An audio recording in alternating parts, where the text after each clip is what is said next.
歌手李幸倪向來寵粉，近日去到韓國嘅佢都不忘向 fans 送福利。佢就喺社交網度表示，本身只係諗住行下街，點知最後變咗揀聖誕禮物俾 fans。片入邊佢被要求喺3萬won預算下買10份禮物送俾觀眾。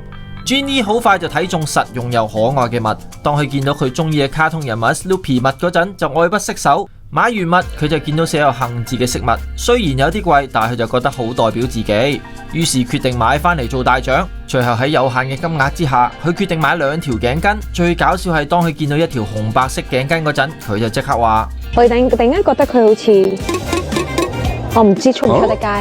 你知唔知我想講咩啊？染咗血嘅。之後佢就改買綠色頸巾。Jennie 全程慳妹上身，最後順利完成任務，仲要有錢剩，佢就自誇。即係我呢啲 artist 邊度揾啊？成日會睇住啲 budget 係咪先？網民都大讚 Jennie 揀禮物有眼光，紛紛留言話想要啊！